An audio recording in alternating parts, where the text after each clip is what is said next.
قل إنما أنذركم بالوحي ولا يسمع الصم الدعاء إذا ما ينذرون ولئن مستهم نفحة من عذاب ربك ليقولن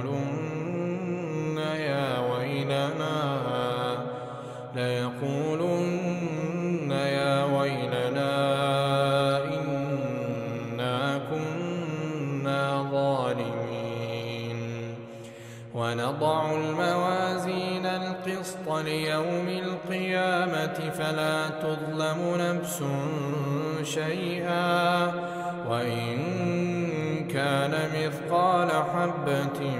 من خردل أتينا بها وكفى بنا حاسبين ولقد آتينا موسى وهارون الفرقان وضياء وذكرا للمتقين الذين يخشون ربهم بالغيب وهم من الساعة مشفقون وهذا ذكر مبارك أنزلناه أفأنتم له منكرون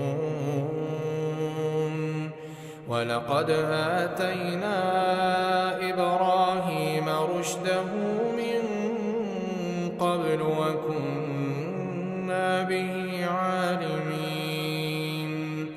إذ قال لأبيه وقومه ما هذه التماثيل التي أنتم لها عاكفون قالوا وجدنا آباءنا لها عابدين قال لقد كنتم أنتم وآباؤكم في ضلال مبين قالوا أجئتنا بالحق أم أنت من اللاعبين قال بل ربكم رب السماوات والأرض الذي فطرهن وأنا على ذلكم من الشاهدين وتالله لأكيدن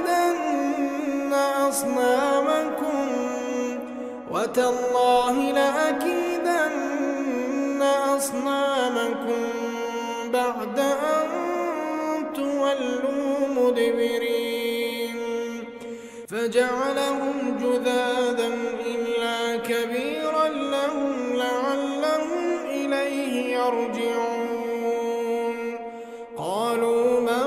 فعل هذا بآلهتنا إنه لمن الظالمين قالوا سمعنا فتى يذكرهم يقال له إبراهيم قالوا فأتوا به على أعين الناس لعلهم يشهدون قالوا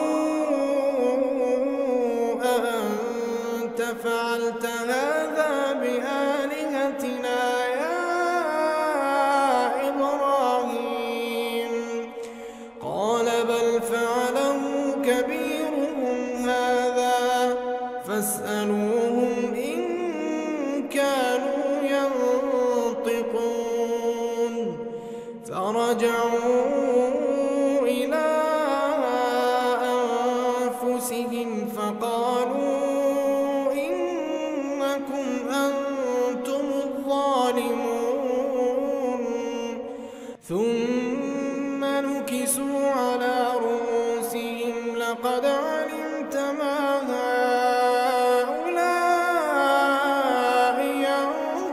ينطقون أفتعبدون من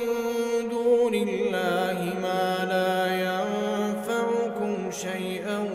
ولا يضركم أف لكم ولما تعبدون من دون الله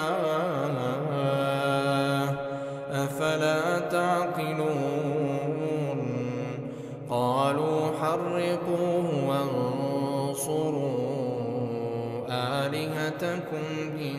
كنتم فاعلين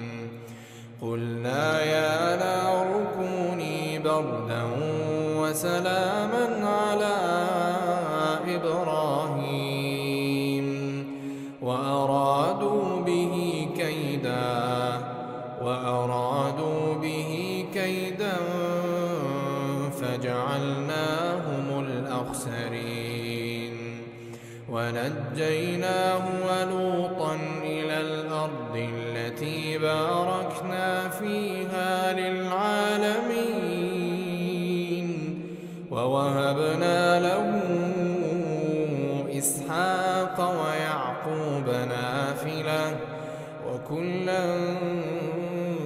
جعلنا صالحين وجعلناهم أئمة يهدون بأمرنا وأوحينا إليهم فعل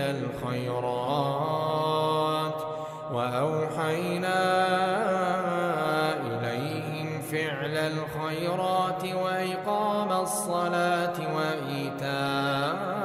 الزكاة